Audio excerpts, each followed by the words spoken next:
Hello guys, good morning. आज हम शुरू करेंगे एक्सरसाइज। तो हमारा क्लोज हो चुका है। नेक्स्ट एक्सरसाइज के लिए पॉइंट्स टू रिमेंबर हमें आज पढ़ना है nth term of an AP. ठीक है, तो बच्चों जनरली nth टर्म को हम डिनोट करते हैं tn से, और nth टर्म का फॉर्मूला होता है भाई a plus n minus one into D, जिसमें tn इक्वल्स टू होता है nth टर्म। ठीक है, tn इक्वल्स टू क्या होता है nth term. a equals to होता है भाई फर्स्ट टर्म। ठीक है, a इक्वल्स टू क्या होगा फर्स्ट टर्म। ठीक है, एंड d इक्वल्स टू होता है common difference. d equals to क्या होगा कॉमन डिफरेंस। क्लियर है स्टूडेंट्स। तो अब हम यहाँ पर समझेंगे कि भाई ये nth टर्म का क्या यूज़ है, हम nth टर्म क्यों पढ़ रहे हैं। अगर आपको AP दिया हुआ है, ठीक है, आपको एक AP दिया है, ठीक है, आपको AP दिया इस टाइप से 2 4 6 8 एंड सो ऑन, यानी AP के आपको कितने टर्म्स दिए हैं 4 टर्म्स दिए हैं 1 2 3 4 टर्म्स दिए हैं। लेकिन आपको AP का 10th टर्म फाइंड आउट करना है, यानी आपको 10वें नंबर का 10th नंबर का टर्म फाइंड आउट करना है, 10th टर्म फाइंड आउट करना है। तो ऐसे कंडीशन में फिर हम किसका यूज़ करेंगे nth टर्म का यूज़ करेंगे। क्लियर है, यानी आप ये समझ लो कि अगर आपको AP का कोई भी टर्म एनी टर्म कोई भी टर्म अगर आपको फाइंड आउट करना है तो आपको, ठीक है, nth टर्म वाला फॉर्मूला यूज़ करना पड़ेगा। क्लियर है स्टूडेंट्स, बात समझ में आ रही है। ठीक है, समझ में आ रहा है आपको कि इस nth टर्म वाले फॉर्मूले का यूज़ क्या है। तो इस फॉर्मूले का यूज़ क्या है कि अगर आपको कोई AP दिया हुआ है, जैसे फॉर एग्जांपल ये मैंने AP लिया 2 4 6 8, इसके आगे के टर्म्स तो नहीं दिए हैं, सिर्फ कितने टर्म्स दिए हैं 4 टर्म, यानी first term second term third term fourth term, ऐसे 4 टर्म्स दिए हैं। लेकिन इसके बाद वाले टर्म नहीं दिए हैं। तो मुझे अगर 10th टर्म फाइंड आउट करना है ना, तो मैं nth टर्म फार्मूला यूज़ करूँगा। अगर मुझे इस AP का 20th टर्म फाइंड आउट करना है तो मैं nth टर्म वाला फॉर्मूला यूज़ करूँगा। अगर मुझे यहाँ पर, ठीक है, 99th टर्म फाइंड आउट करना है तो मैं ये फॉर्मूला यूज़ करूँगा। क्लियर है, ठीक है। बट जब भी हम 10th टर्म अगर फाइंड आउट करेंगे तो यहाँ n का वैल्यू हो जाएगा 10। अगर आपको 20th टर्म फाइंड आउट करना है तो n का वैल्यू हो जाएगा 20। अगर यहाँ 99th टर्म फाइंड आउट करना है तो n का वैल्यू क्या हो जाएगा 99। क्लियर है, कोई कन्फ्यूज़न, बात समझ में आ रहा है आपको। ठीक है, तो एरिथमेटिक प्रोग्रेशन का यानी AP का कोई भी टर्म एनी टर्म कोई भी टर्म अगर आपको फाइंड आउट करना है तो आप nth टर्म वाला फॉर्मूला यूज़ कर सकते हो। nth टर्म वाला फॉर्मूला क्या कहता है a plus n minus one into D, और nth टर्म, ठीक है, tn यानी nth टर्म, a यानी फर्स्ट टर्म, d यानी क्या होता है कॉमन डिफरेंस।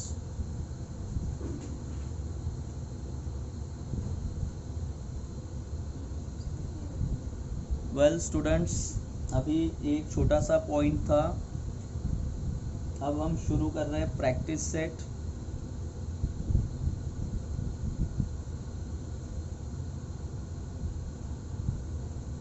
प्रैक्टिस सेट, ठीक है, 3.2। क्लियर है, प्रैक्टिस सेट 3.2 में क्वेश्चन नंबर फर्स्ट जो है वो एक्टिविटी बेस्ड क्वेश्चन है और बहुत सिंपल है, आप लोग उसको सॉल्व कर सकते हो। ठीक है, मैं शुरू कर रहा हूँ क्वेश्चन नंबर सेकंड से। ठीक है, क्वेश्चन नंबर सेकंड से शुरू कर रहे हैं हम। सेकंड क्वेश्चन आपको दिया हुआ है, decide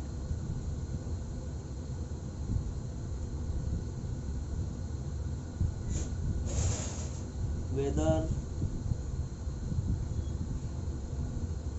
the following sequence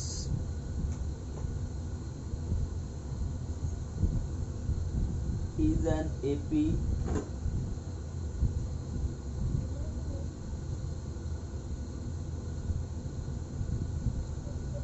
is an AP? If so, find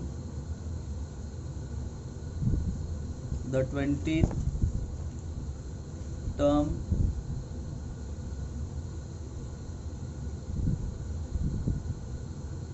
of the progression, the 20th term of the progression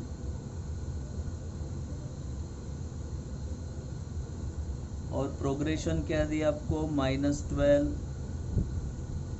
-5,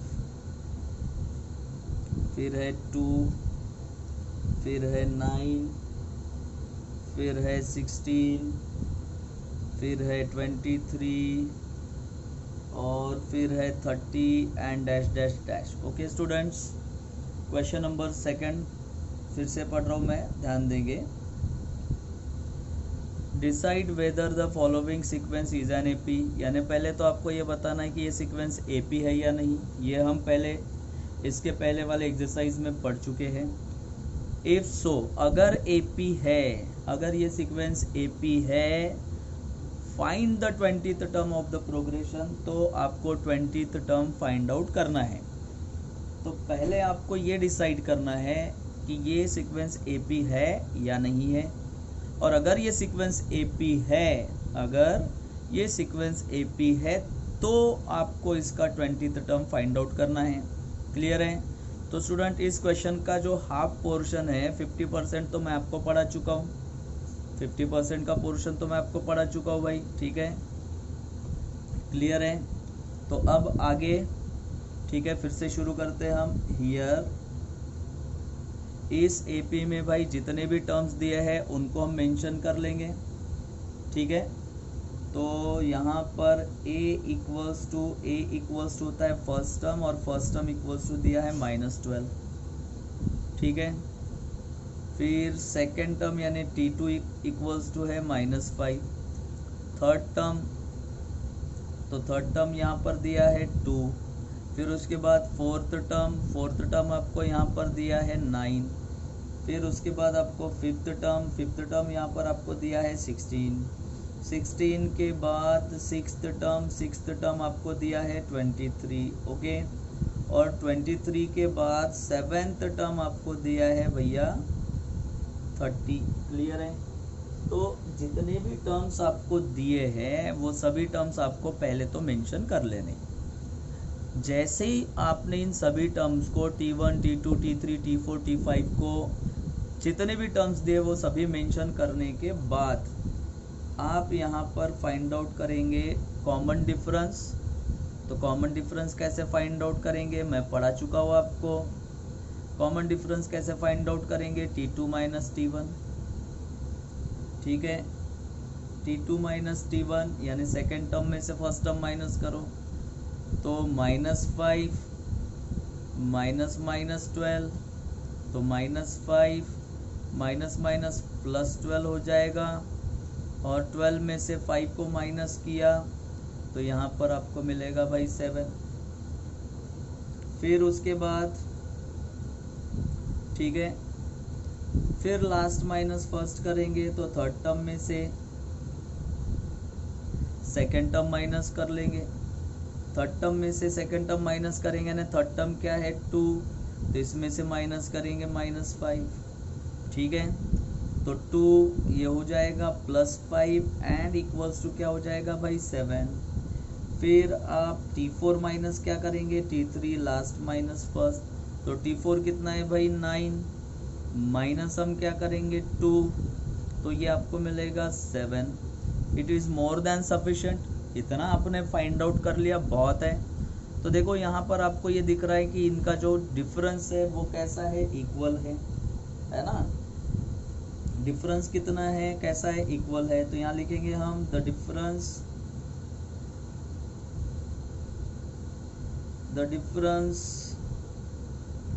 between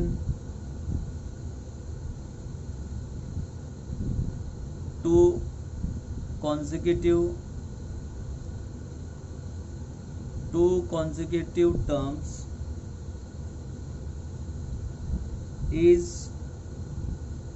constant, ठीक है, यानी दो कॉन्जिक्यूटिव टर्म के बीच में का डिफरेंस कैसा है, कांस्टेंट है भाई। और अगर ये कांस्टेंट है तो गिवन सीक्वेंस क्या हो जाएगा, एपी। देयरफॉर, ठीक है, therefore the given sequence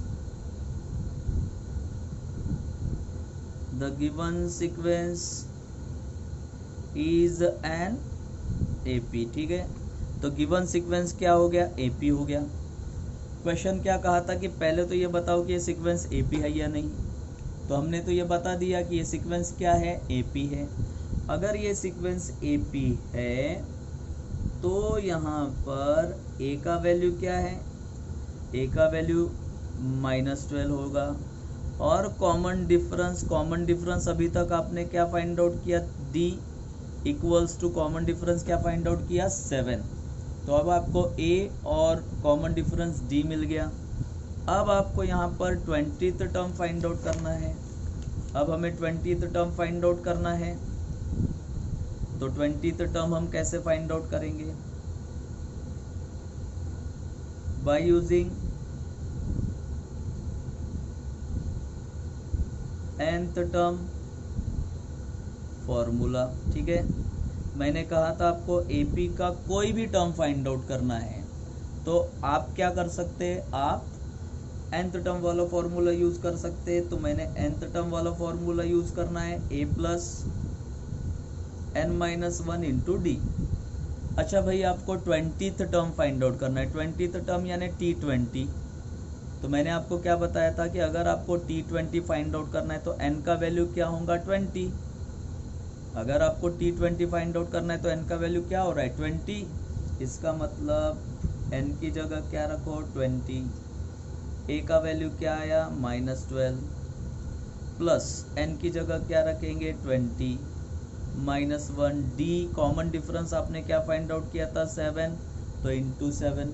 clear है, कैलकुलेट करते जाएंगे, -12, ठीक है, प्लस 20 -1 दैट इज 19 इंटू 7। अब 19 इंटू 7 कर लो, -12 प्लस 19 इंटू 7, 7 9 ज़ा 63, 3 7 1 ज़ा 7 एंड प्लस 6 दैट इज 13।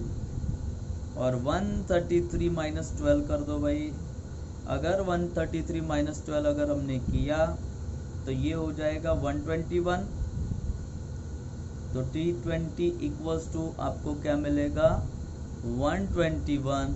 और फाइनल आंसर हम लिखेंगे अभी, देयरफॉर, ठीक है, देयरफॉर 20th टर्म, ठीक है, therefore the 20th term of the AP is कितना फाइंड आउट किया हमने, 121। ओके स्टूडेंट्स, क्लियर है। तो भाई ये हो गया आपका क्वेश्चन नंबर 2। क्वेश्चन नंबर 2 के बाद क्वेश्चन नंबर 3 आप खुद फाइंड आउट कर सकते हो। क्वेश्चन नंबर 4 भी आप सॉल्व कर सकते हो। हम पढ़ेंगे क्वेश्चन नंबर 5, ठीक है। अब हम शुरू करेंगे question number 5। Question number 5,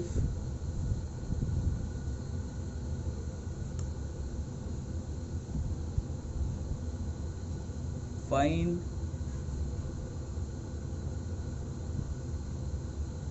the 27th term of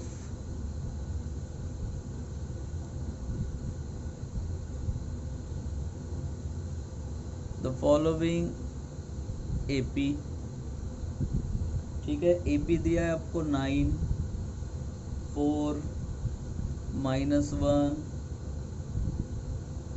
-6, -11 and so on।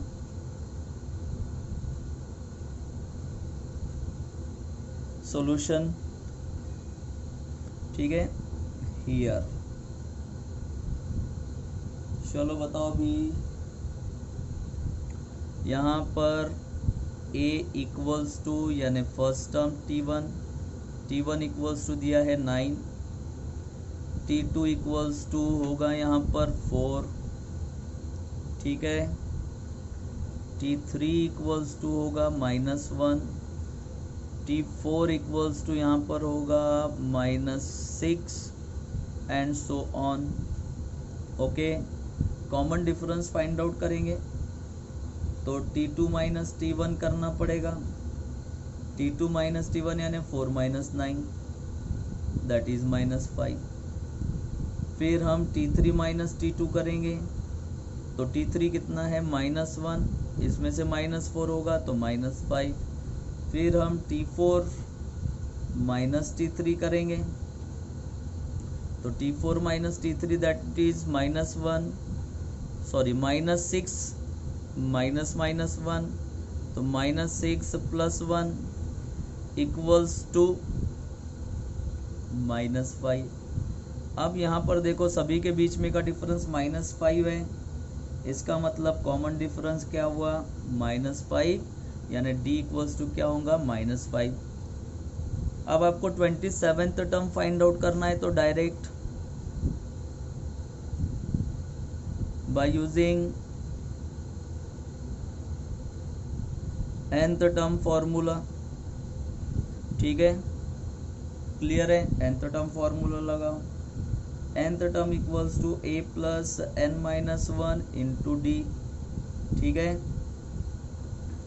और nth टर्म यानी आपको 27th टर्म फाइंड आउट करना है, n की जगह 27, a का वैल्यू क्या है, देखो भाई a का वैल्यू 9 प्लस n का वैल्यू होगा 27, ठीक है, -1 इंटू डी का वैल्यू क्या है -5, क्लियर है, डी का वैल्यू क्या होगा -5, ठीक है।